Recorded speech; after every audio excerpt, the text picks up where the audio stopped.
Pour accéder à votre plateforme leader Seneweb, tapez sur Google www.seneweb.com. Cliquez ensuite sur le premier lien qui s'offre à vous en haut de page. Et voilà, le tour est maintenant joué car vous avez le monde chez vous avec le site numéro 1 de l'Afrique francophone. Chers internautes, bonjour. Merci de votre fidélité à votre émission La joie de croire sur Seneweb. Aujourd'hui, nous avons l'immense plaisir de recevoir Père Bruno Favero, supérieur des Oblats de Marie du Sénégal et de la Guinée-Bissau. Leur congrégation s'apprête à clôturer leur jubilé des 200 ans ce dimanche 11 décembre 2016 au CSPA des Parcelles Assainies. Et nous allons nous entretenir avec lui. Bonsoir Père Bruno Favero. Bonsoir. Voilà, aujourd'hui nous sommes avec vous, chez vous, dans votre maison provinciale ici à Mermoz. C'est dans le cadre de la clôture de votre année jubilaire, des 200 ans de votre congrégation des Oblats de Marie Immaculée. Et pour ce, la première question est, comment appréciez-vous la coïncidence de votre jubilé avec de votre jubilé de 200 ans d'existence avec la sainte année de la miséricorde?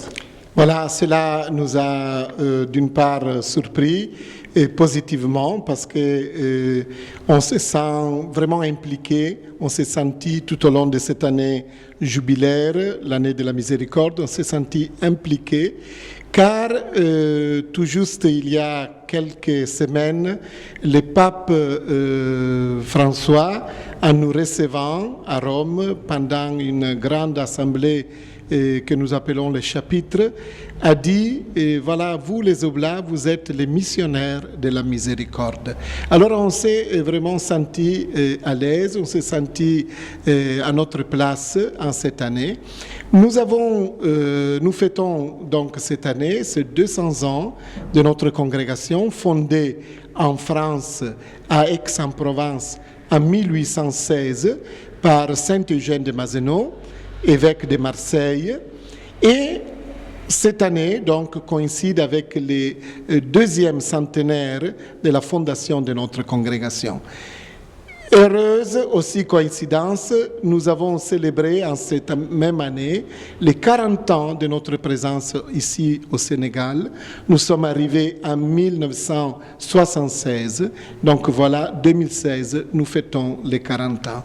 Donc toutes ces circonstances, aussi bien que le jubilé de la miséricorde, nous ont permis de vivre une année vraiment extraordinaire au niveau des événements que nous avons vécus, mais surtout dans le sens et dans le désir d'un renouveau de notre mission, de notre engagement et de notre service à cette Église ici au Sénégal et en Guinée-Bissau, car nous sommes aussi présents en Guinée-Bissau.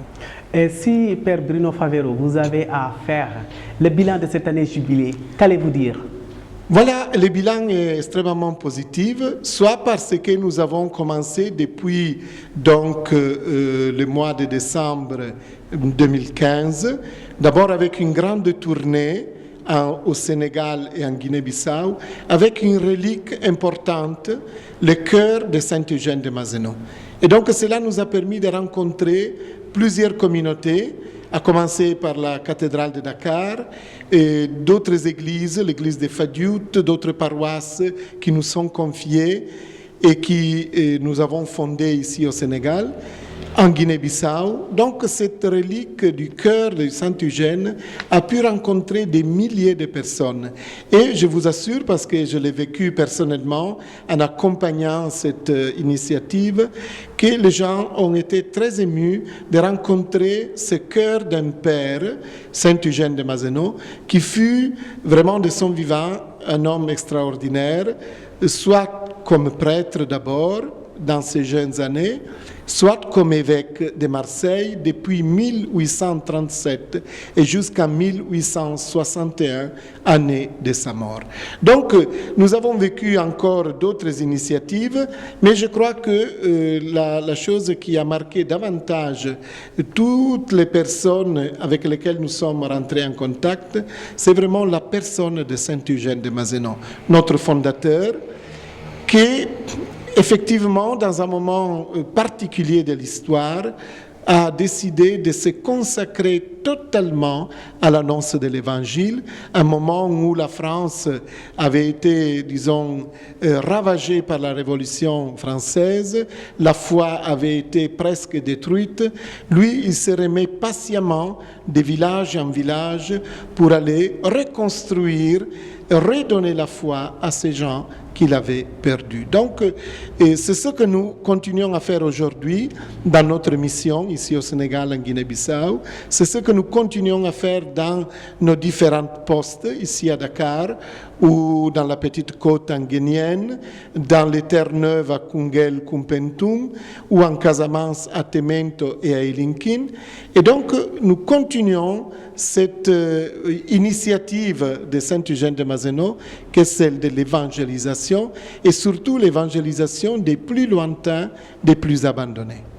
Et si on remontait dans le temps en ce qui concerne le parcours des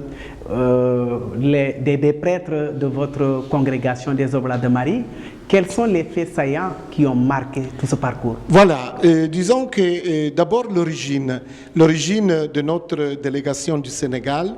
Nous sommes nés en 1976.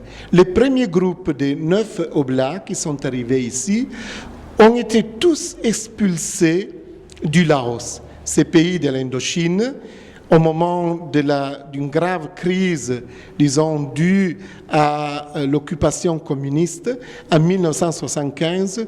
Tous les étrangers, et notamment les missionnaires, avaient été expulsés de ces pays. Et voilà qu'un grand groupe de Français, d'Italiens, s'est trouvé d'un bond sans plus de travail. Ils étaient vraiment au chômage. Et des coïncidences ont fait que le cardinal Tiandoum, l'évêque de Kaolack à 7 ans, Monseigneur Sarr, ont demandé les Oblats. Et voilà que les Oblats sont arrivés, donc le premier groupe de 9, et ils se sont établis d'abord en Guinéenne, dans la petite côte, et à Kaffrine et à Koungheul, dans à ce moment-là la région et le diocèse de Kaolack. Alors voilà, à partir de ce premier groupe de 9, nous sommes aujourd'hui 60 Oblats, dont la plupart sont des Sénégalais, qui ont écouté et qui ont accueilli l'invitation de Saint-Eugène de Mazeno à se faire missionnaires pour leurs frères. Voilà, c'est ça notre petite aventure qui dure depuis 40 ans. Donc, à partir d'un moment de grave détresse dans une église lointaine, 1975, nous sommes aujourd'hui, voilà, bien plantés, bien enracinés dans notre Sénégal. Il faut dire aussi une chose, vraiment pour l'histoire, que de ces premiers groupes de missionnaires, ceux qui ont été expulsés, beaucoup sont morts comme martyrs au Laos. Et voilà que les 11 prochains, dans la capitale du Laos, à Vientiane, 17 martyrs, dont 6 Oblats, seront béatifiés. Et donc l'Église a accepté vraiment ce signe extraordinaire que les martyrs, elle reconnaît dans la mort de ces missionnaires. D'autres étaient aussi des laïcs, des prêtres diocésains, des missionnaires d'autres congrégations, parmi lesquels, voilà, les 6 Oblats. Donc l'Église reconnaît que ce témoignage est véritablement un témoignage des martyrs. Et donc nous sommes fiers d'être descendants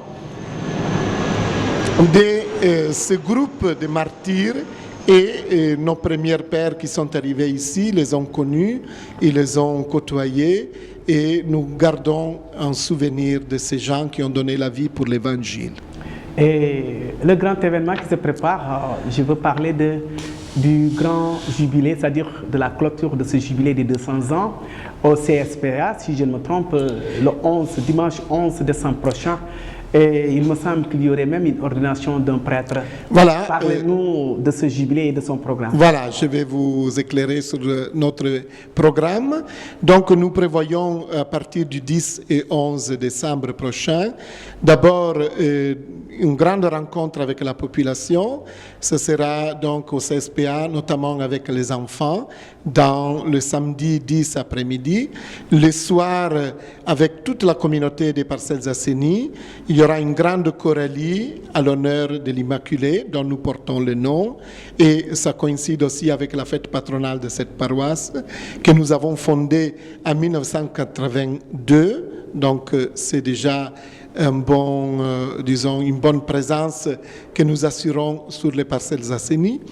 Et nous avons le lendemain 11, avec la présence de Monseigneur Michael Banach, le nonce apostolique, nous avons des vœux perpétuels. Il ne s'agit pas d'ordination en tant que telle, mais de profession perpétuelle. Il y a 2 jeunes qui ont cheminé avec nous et qui se sont préparés avec nous, qui vont se consacrer définitivement au Seigneur par la profession perpétuelle. Donc, c'est pour nous un moment important parce que d'abord la famille s'agrandit, mais aussi nous donnons en cette année jubilaire un signe à tous ceux qui voudraient vraiment s'engager dans notre famille, surtout pour le service de l'Évangile. Et pour finir, qu'allez-vous dire à l'endroit de tous et de toutes pour la bonne et grande réussite de cette clôture du jubilé? Voilà, nous invitons tout le monde, bien sûr, à venir. Il y a beaucoup de manifestations les 10 et 11 sur Dakar et dans l'archidiocèse, mais nous invitons tout le monde à se joindre à nous, notamment le dimanche 11, lors de la messe dans l'église des Parcelles Assainies, dans le cadre de la fête patronale, avec une profession perpétuelle, avec la présence du nonce, pour dire merci à Dieu qu'il a conduit cette histoire depuis 40 ans et depuis 200 ans. C'est lui qui nous maintient, c'est lui qui nous encourage, c'est lui qui nous pousse à faire toujours davantage pour l'annonce de l'Évangile. Merci Père Bruno Favero. Je rappelle que Père Bruno Favero est le supérieur des Oblates de Marie Immaculée du Sénégal et de la Guinée-Bissau. Bon vent et féconde mission. Merci beaucoup. C'était à l'instant l'entretien que nous avons eu avec Père Bruno Favero, supérieur des Oblates de Marie du Sénégal et de la Guinée-Bissau. Et nous espérons que leur fête sera belle et que vous participerez aussi pour la belle clôture de ces 200 ans. Nous leur souhaitons une mission féconde et une bonne continuation. Merci à vous tous et à l'équipe technique. Au revoir. À votre plateforme leader Seneweb, tapez sur Google www.seneweb.com. Cliquez ensuite sur le premier lien qui s'offre à vous en haut de page. Et voilà, le tour est maintenant joué car vous avez le monde chez vous avec le site numéro 1 de l'Afrique francophone.